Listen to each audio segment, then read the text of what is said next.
Hrim Shrim Aim Vijaya Deviye Namaha.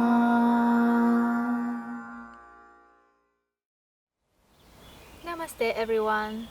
Today we are going to talk about Dwadashi Tithi, or 12th lunar day in Vedic astrology. And 12th lunar day is actually one of the most auspicious and the most easygoing ones. It's said that this lunar day has very small amount of flaws, It's a very successful lunar day and, very auspicious lunar day too. It's governed by Goddess Vijaya, and Vijaya literally means the victorious one. Planet here is Mercury, element is earth, and the guna is sattva. Dwadashi Tithi has very easygoing energy. Both this lunar day has a very, smooth and easygoing energy, but also people born on this lunar day are very easygoing, very friendly people, and just generally very balanced people, They like when everything is balanced, not too much and not too little. Dwadashi natives are usually also very eloquent people, They have somehow very nice manner of speaking, and very often actually their communication is also very important in their life, either in their work, or in any other way. And not only because Mercury is here the planetary ruler, but also because the beach mantra associated with Dwadashi Tithi is I'm. And this beach mantra is also the beach mantra of Goddess Saraswati. And she's not only the goddess of learning, she's also the goddess of sacred speech, the goddess of singing. Actually, the divine quality associated with Dwadashi Tithi is Sangitajna, so being the best in singing. And this is also what makes them so eloquent, even if not always great in music.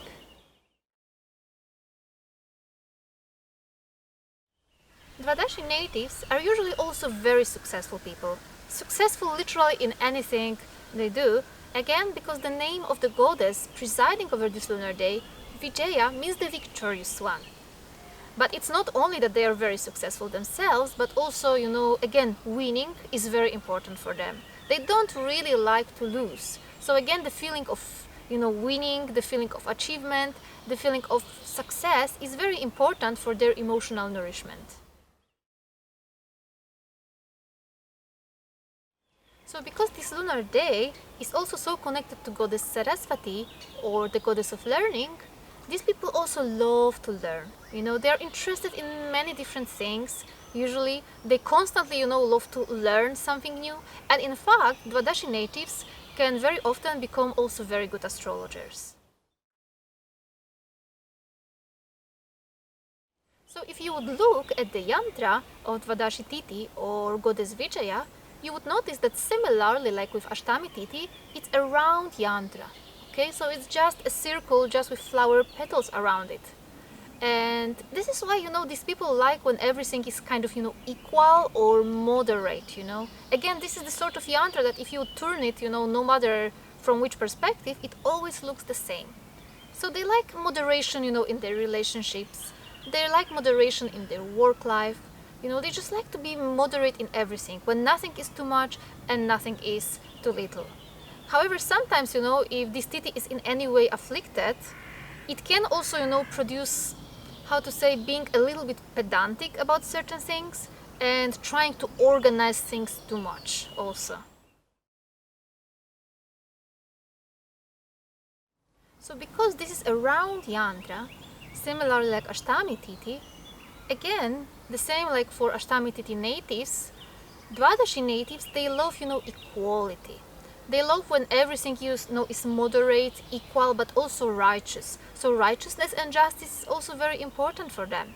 They really love, some feeling of righteousness, and sometimes they can go, to a very high extent just to protect righteousness, because it's so important quality for them. For example, one very prominent Dwadashi native is Edward Snowden, He really went, to a very far extent, he risking literally, his own freedom, just to, bring the truth to the world. So also truth is very important quality for them, and general feeling of righteousness. So Dwadashi natives also have very, very practical approach to life. Because please remember, again, this is earthly Tithi, Tithi of the earth element. And these are usually very practical, very down-to-earth people, very grounded people too. So because of their love for righteousness, one thing, that Dwadashi natives need to be a little bit careful about is that they sometimes may become a little bit too judgmental or kind of self-righteous, like they want to set their own rules, and if other people don't obey those rules, they are kind of either against them, or they just simply, try to put order into the world, but the way they see it. So if this, Tithi is in any way afflicted, this behavior can go even to a very high extent. But this would depend on many factors, and not only the state of the Lord of this lunar day, which is Mercury, not only the state of the moon, but also one important thing about Dwadashi Tithi is that it is said in the scriptures that Goddess Vijaya, who is presiding over this lunar day, she is very fierce during the daytime and very, benevolent during the nighttime. So also the daytime births on Dwadashi Tithi and the nighttime births can bring completely different results.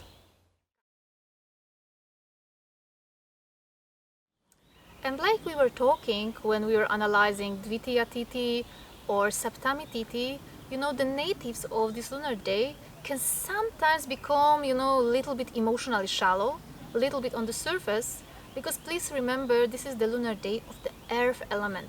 So earth element is always on the surface.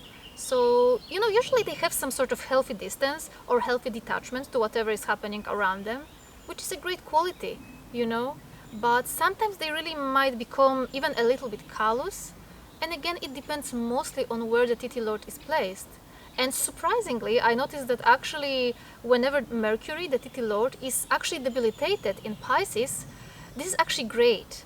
Because, Pisces is the sign, which is very watery, full of this emotional nourishment. And usually it acts as a natural remedy for those people, in fact. So don't be misguided by that, because Mercury debilitated is really not always bad. On the other hand, when Mercury is with some violent planets or placed, in some, not that easy places, it can actually even produce serial killers. And this is fascinating because, Dwadashi Tithi is so moderate, so balanced, and I was shocked to see that so many serial killers are born on this exact lunar day. And this is exactly the reason for that. They kind of can become too self-righteous, try to make things on their own, balance things on their own, while they're very much on the surface, Again, Mercury is the karaka of skin, so karaka of surface, karaka of earth. So with this Tithi, when this Tithi gets actually like really misbalanced or really out of balance, it can really, even bring very destructive results sometimes. And fascinating thing is though that majority of these serial killers, they were actually again born on the daytime, during the daytime. And usually during, some very fierce muhurta, like muhurta of one form of Shiva. So, but again, obviously if you are born during the daytime on Dwadashi Tithi, that doesn't mean that you're going to be serial killer, so just don't take it for granted. You always need to check other planetary placements. So purity is also a very important quality for Dwadashi natives. They love first of all, cleanliness around them.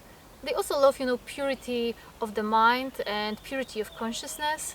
But again, they love for purity either can sometimes make them a little bit too pedantic, trying to put things too much in order, or also, this, sort of need for purity or purifying things. Paradoxically, this is also the quality that can lead you, to even killing somebody, like serial killers do, because you kind of feel, that you would like to, I don't know, purify the human race or whatever. So again, every quality, it's never just good, never just bad. It can bring different results in different charts. So also because Dwadashi Tithi is the 12th lunar day, it is obviously connected, with the 12th house in Vedic astrology. So with the energy of moksha, liberation, another reason why you have actually serial killers with this placement. But also these people, they love to go into spirituality very often. They love to meditate. They love, some sort of, transcendental experiences when they're just connecting, to different dimensions of life, literally. And again, this is because also the avatar of Vishnu, who was born on this lunar day, was Varaha avatar. So the Vishnu in the form of a boar who actually took Mother Earth and just uplifted her above the waters of chaos. So again, you see this connection with earth element being very strong here, but also the spiritual need to rise above these mundane or earthly vibrations and experience the beauty of consciousness. So that was my short analysis of Dwadashi Tithi, or 12th lunar day in Vedic astrology. And if you would like to know more about 12th lunar day or any other Tithi, any other phase of the moon, you can purchase my ebook, Journey with the Moon. You can also join me on my Patreon community, where we are having bi-monthly webinars on the topic of Tithis and other topics in Vedic astrology. Or you can also join me on 4 weeks long intense course with cosmic insights just on the lunar phases, which will happen very soon. You have all the links below. Thank you so much. Namaste.